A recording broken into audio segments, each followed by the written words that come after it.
இப்படி இருந்த இஸ்ரேல் இப்படி மாறுவதற்கு எத்தனை நாட்கள் சென்றது தெரியுமா? வெறுமனமே 6 நாட்கள் தான்.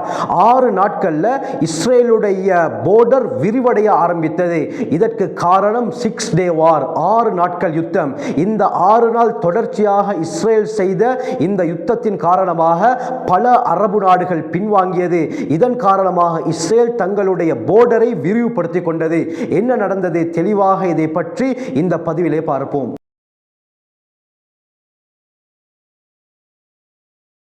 அல்ஹம்துலில்லாஹி ரப்பில் ஆலமீன், அஸ்ஸலாத்து வஸ்ஸலாமு அலா ரசூலில்லாஹி அம்மா பஅத்.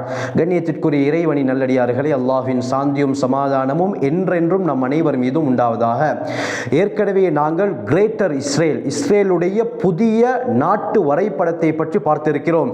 அந்த பதிவுகளை பார்க்காத சகோதரர்கள் அதனுடைய லிங்க் நான் கீழே டிஸ்கிரிப்ஷன் பாக்ஸ், மேலே ஐ பட்டன், எண்ட் ஸ்கிரீனில் தருகிறேன். செக் பண்ணி பார்த்துக் கொள்ளுங்கள். அதிகமான பிரயோஜனங்களை நீங்கள் அறிந்து கொள்வீர்கள். அந்த பதிவுகளை பார்த்தால் தற்பொழுது நான் சொல்லக்கூடிய விடயம் இன்னும் தெளிவாக விளங்கும்.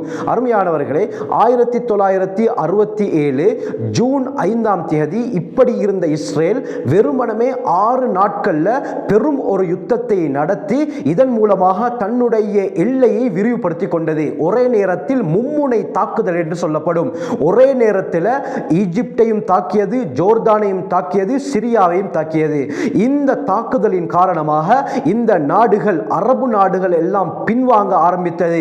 இஸ்ரேலுக்கு பின்னால் இருந்து உதவி செய்தது பிரித்தானியாவும் அமெரிக்காவும் தான். கண்ணியமானவர்களே, இந்த தொடர்ச்சியாக 6 நாள் யுத்தத்திலே மிகப்பெரிய மாற்றம் உலக வரைபடத்திலே ஏற்பட்டது. கிரேட்டர் இஸ்ரேல் என்ற பதிவிலே இதை பற்றி நான் பேசியிருந்தேன். அது என்னன்னு சொன்னா, அவர்கள் புதிய ஒரு மெப்பை காட்டி இந்த மெப்புக்குள்ளால் எந்தெந்த நாடுகளுடைய எல்லைகள் எல்லாம் வருகிறதோ அது யூதர்களுக்கு சொந்தமானது. எங்களுடைய மூதாதையர்கள் இந்த இடத்தில் தான் வசித்தார்கள். அதுவும் குறிப்பாக ப்ரொபட் சொலமான் இந்த இடத்தை தான் ஆட்சி செய்தார். அதனால் அவர்களுடைய வாரிசாகிய நாங்களும் இந்த இடத்திலே இருக்க வேண்டும் என்று சொல்லி அவர்கள் புதிய ஒரு மெப்பை போட்டிருக்கிறார்கள். அந்த மெப் எதுவை குறிக்கிறது என்று பார்த்தால், மேற்குல நைல் நதியிலிருந்து கிழக்குல ஈராக்குடைய யூப்ரட்டிஸ் நதி வரை இருக்கக்கூடிய எல்லா பகுதிகளையும் தான் இந்த கிரேட்டர் இஸ்ரேல் என்ற மெப் குறிக்கிறது. இந்த எல்லா பகுதிகளும் யூதர்களுக்கு சொந்தம் என்பதாக கூறுகிறார்கள். இந்த கிரேட்டர் இஸ்ரேலுக்குள்ளால் எந்தெந்த நாடுகள் வருது என்று பார்த்தால், ஈராக்குடைய யூப்ரட்டிஸ் நதி இந்த மெப்புக்குள்ளால் அடங்குகிறது. ஈஜிப்டுடைய நைல் நதி இந்த மெப்புக்குள்ளால் வருகிறது. முழு பலஸ்தீனும் இந்த மெப்புக்குள்ளால் வருகிறது. தெற்கு லெபனானுடைய சிடோன் லிட்டானி நதிக்கரை வரை உள்ள பிரதேசங்கள் உள்ளடங்குகிறது. சிரியாவுடைய கோலான் ஹைட்ஸ், கோலான் குன்றுகள், ஹவுரன் சமவெளி, தேரா போன்ற பகுதிகள் இந்த மெப்புக்குள்ளால் வருகிறது. ஜோர்தானுடைய அம்மானில் இருந்து அகபா வளைகுடா வரை இருக்கக்கூடிய பகுதிகள் இந்த மெப்புக்குள்ளால் வருகிறது. சவுதி அரேபியாவுடைய வடக்கு பகுதிகளில் சிலதும் இந்த கிரேட்டர் இஸ்ரேல் என்ற மெப்புக்குள்ளால் வருகிறது. இந்த அளவுக்கு பல நாடுகளுடைய எல்லை பகுதிகளை தங்களுடைய நாட்டுக்குள்ளால் கொண்டு வருவதற்கு இவர்கள் முயற்சி செய்வதற்கு என்ன காரணம் என்று பார்த்தால், தண்ணீர் தான். கண்ணியமானவர்களே, தண்ணீர் இருக்கக்கூடிய பகுதிகளை தங்களுடைய எல்லைக்குள்ளால் கொண்டு வருவதற்கு இவர்கள் முயற்சி செய்கிறார்கள். அதனால தான் மேற்குல ஈஜிப்டுடைய நைல் நதியிலிருந்து கிழக்குல யூப்ரட்டிஸ் நதி வரை இருக்கக்கூடிய பகுதிகளை தங்களுடைய கண்ட்ரோலுக்குள்ளால் கொண்டு வர பார்க்கிறாங்க. அதற்கு என்ன காரணம் என்று சொன்னால், ஆரம்பத்தில் பலஸ்தீனுக்கு இந்த யூதர்கள் சென்று அந்த பலஸ்தீனை கைப்பற்றி இஸ்ரேல் என்ற ஒரு புதிய நாட்டை உருவாக்குறாங்க. இந்த உருவாக்கத்துக்கு பிறகு அதிகமான யூதர்கள் இந்த இஸ்ரேலில் வந்து குடியேறும் பொழுது ஜனத்தொகை அதிகரிக்க ஆரம்பிக்கிறது, இடப்பற்றாக்குறை ஏற்பட ஆரம்பிக்கிறது. இதனால இவர்களுக்கு தண்ணீர் வசதியும் குறைய ஆரம்பிக்கிறது. இதனால தான் பிளான் பண்ணி தங்களுடைய இடத்தை விரிவாக்கம் செய்வதற்காக வேண்டி 1967 ஜூன் 10ஆம் தேதியிலிருந்து 15ஆம் தேதி வரை 3 நாடுகளை ஒரே நேரத்திலே தாக்க ஆரம்பிக்கிறாங்க. ஈஜிப்டையும் தாக்குகிறார்கள், சிரியாவையும் தாக்குகிறார்கள், ஜோர்தானையும் தாக்குகிறார்கள். இந்த 6 டே வார், இந்த 6 நாள் யுத்தத்திற்கு பிறகு இஸ்ரேலிலே மிகப்பெரிய ஒரு மாற்றம் ஏற்பட்டது. உலக வரைபடத்திலே மிகப்பெரிய ஒரு மாற்றம் ஏற்பட்டது.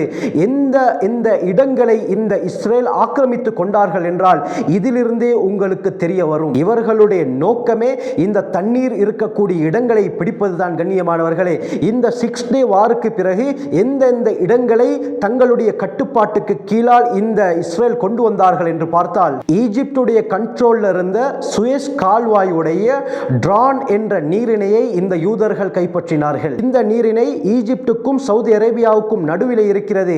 இந்த நீரிணையின் காரணமாக உலகளாவிய ரீதியில் கப்பல் போக்குவரத்து செய்ய முடியும். இப்படியாப்பட்ட நீரிணையை இந்த இஸ்ரேல் இந்த 6 நாள் யுத்தத்துக்கு பிறகு கைப்பற்றிக் கொண்டார்கள். இரண்டாவது காசா ஸ்ட்ரிப், காசாவுடைய அந்த கடற்பரை, முழு காசாவையும் இவர்கள் கைப்பற்றிக் கொண்டார்கள். அடுத்ததாக ஈஜிப்டுடைய சீனாய் பகுதியையும் இவர்கள் கைப்பற்றிக் கொண்டார்கள். ஜோர்தானிடத்திலிருந்து வெஸ்ட் பேங்க் என்ற பகுதியையும் இவர்கள் கைப்பற்றிக் கொண்டார்கள். சிரியாவிலிருந்து கோலான் ஹைட்ஸ், கோலான் குன்றுகளையும் இவர்கள் கைப்பற்றிக் கொண்டார்கள். இந்த கோலான் ஹைட்ஸ் அதிகமாக நீர்நிலைகள் இருக்கக்கூடிய இடம். இதை அப்படியே தங்களுடைய கட்டுப்பாட்டுக்கு கீழால் இஸ்ரேல் கொண்டு வந்தார்கள். அடுத்தது முக்கியமாக ஜோர்தானுடைய ரிவரையும் தங்களுடைய கட்டுப்பாட்டுக்கு கீழால் கொண்டு வந்தார்கள். இந்த பிடித்த இடங்களை பார்க்கும் பொழுது எந்த இடங்களிலே அதிகமாக நீர்நிலைகள் இருக்கிறதோ அந்த இடங்களை தான் தங்களுடைய கட்டுப்பாட்டுக்கு கீழால் கொண்டு வந்தார்கள். ஆகவே இவர்களுடைய மறைமுகமான நோக்கம் இந்த யுத்தத்தின் மூலமாக நீர்நிலைகள் இருக்கக்கூடிய பகுதிகளை ஆக்கிரமிப்பது தான் கண்ணியமானவர்களே. தற்பொழுது இஸ்ரேலுடைய நீர் வளங்கள் 3 இடங்களிலிருந்து கிடைக்கிறது. 3 இடங்களின் மூலமாக இஸ்ரேல் தங்களுடைய அந்த நீர் வளங்களை ஏற்படுத்திக் கொண்டிருக்கிறார்கள்.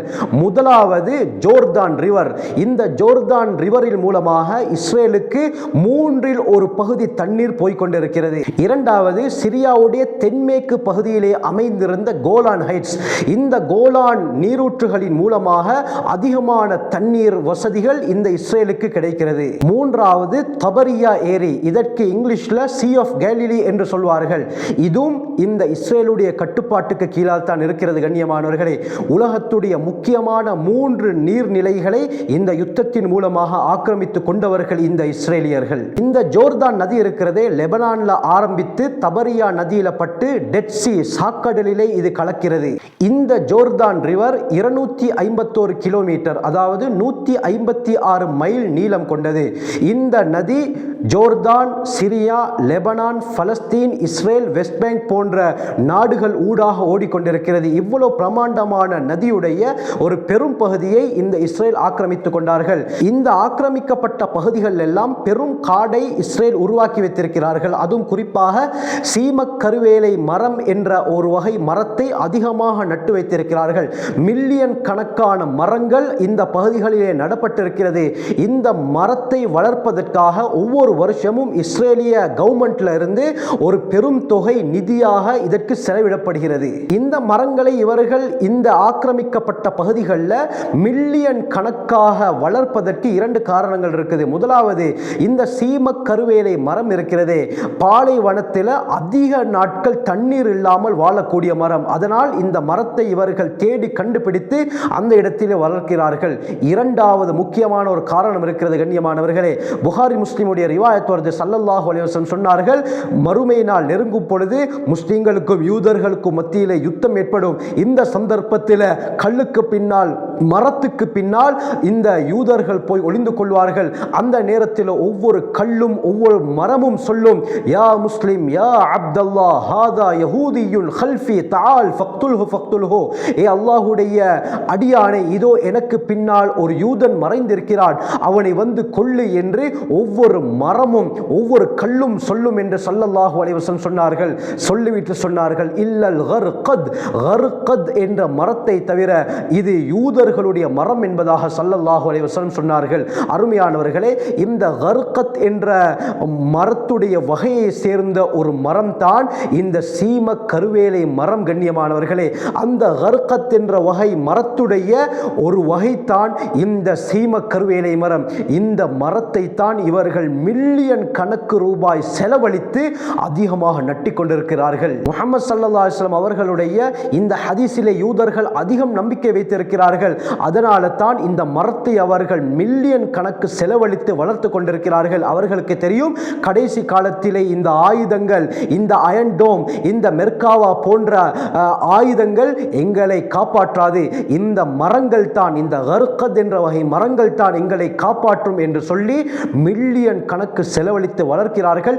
இந்த மரத்தை வளர்க்கும்படி அந்த நாட்டிலே ஊக்குவிப்பும் நடந்து கொண்டிருக்கிறது. ஆகவே இந்த 6 டே வாரை இவர்கள் நடாத்தியதனுடைய பின்னணி, சூழ்ச்சிகரமான பின்னணி நீர்நிலைகளை கைப்பற்றுவது தான் கண்ணியமானவர்களே.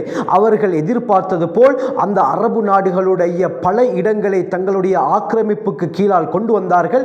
இப்படி இருந்த இஸ்ரேல் வெறுமனமே 6 நாட்களில் இப்படி மாறியது. உலக வரைபடத்திலே மிகப்பெரிய ஒரு மாற்றத்தை இவர்கள் கொண்டு வந்தார்கள். இந்த 6 டே வாரை இவர்கள் நடாத்தியது போல் தற்பொழுது கிரேட்டர் இஸ்ரேல் என்ற ஒரு மெப்பை உருவாக்கி இந்த மெப்புக்குள்ளால் இருக்கக்கூடிய எல்லா பிரதேசங்களும் தங்களுக்கு சொந்தம் என்று இவர்கள் கூறிக்கொண்டிருக்கிறார்கள். இவர்களுடைய வார்த்தைகள் வெறும் காணல் நீர்தான் கண்ணியமானவர்களே. இவர்களால் ஒன்றும் செய்ய முடியாது. காரணம் என்ன? ஹஜ்ரத் சுலைமான் அலைஹிஸ்ஸலாம் அவர்கள் எந்த பகுதியை ஆட்சி செய்தார்களோ அதைத்தான் இவர்கள் கிரேட்டர் இஸ்ரேல் என்று சொல்லிக் கொண்டிருக்கிறார்கள். ஹஜ்ரத் சுலைமான் அலைஹிஸ்ஸலாம் அவர்கள் ஆட்சி செய்த இடத்தை ஆட்சி செய்வது யார் தெரியுமா? இமாம் மஹ்தி அலைஹிஸ்ஸலாம். கண்ணியமானவர்களே, இமாம் மஹ்தி அலைஹிஸ்ஸலாம் வந்து இந்த எல்லா பகுதிகளையும் ஆட்சி செய்வார்கள். நீதமான ஒரு ஆட்சி நடக்கும். அதனால் இஸ்ரேலுடைய இந்த திட்டம் வெறும் காணல் நீர்தான் கண்ணியமானவர்களே. ஆகவே அல்லாஹ் சுப்ஹானஹு வ தஆலா இந்த இஸ்ரேலுடைய திட்டங்களை தவிடுபொடியாக்கி அந்த பலஸ்தீன் மக்களுக்கு சிறந்த ஒரு வாழ்க்கையை, சுபிட்சமான வாழ்க்கையை ஏற்படுத்துவானாக. ஜஸாக்குமுல்லாஹு கைர். வாஹிரு தஅவானா அல்ஹம்துலில்லாஹி ரப்பில் ஆலமீன்.